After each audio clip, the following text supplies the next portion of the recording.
mamuhay ng tama. Manalangin tayo. Naway pahalagahan ng mga magulang ang kanilang mga anak at palakihin silang mga mabubuti at tapat na Kristiyano. Manalangin tayo. Para sa lahat ng nagdiriwang ng kanilang kaarawan at anibersaryo ng kasal ngayong Pebrero, manalangin tayo. Para sa lahat ng yumao at mga yumaong miyembro ng ating mga pamilya at komunidad, upang sila ay makabahagi sa kapayapaan, kagalakan at kaligayahan ng buhay na walang hanggan sa langit kasama ang Panginoon. Manalangin tayo.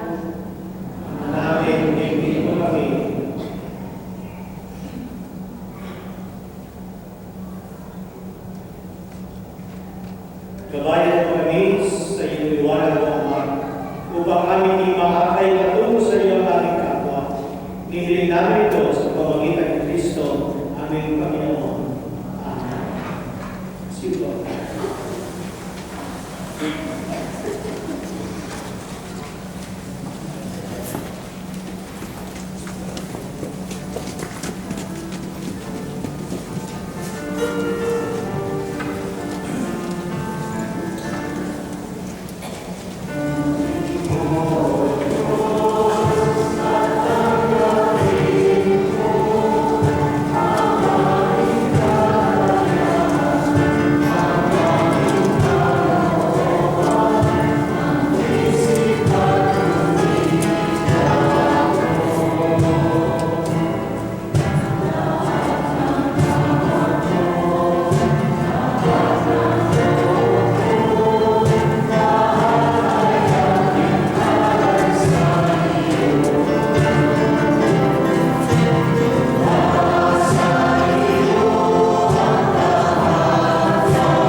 naging isang kusang loob na maging handog. Hinawakan niya ang tinapay, pinasalamatan kaniya, pinaghati-hati niya iyon, iniabot sa kanyang mga alagad at sinabi, "Tanggapin ninyong lahat ito at kanin. Ito ang aking katawan na ihahandog para sa inyo."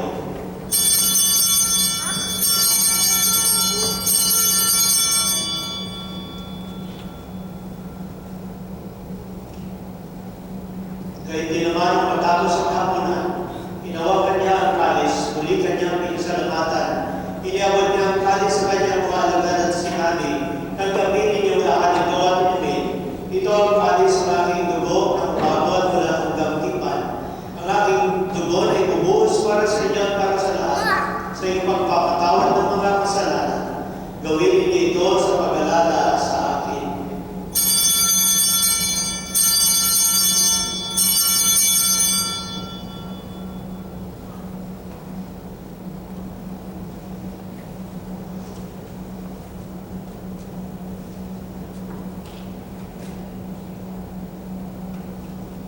Ipagpunyi natin ang misteryo ng pananampalataya.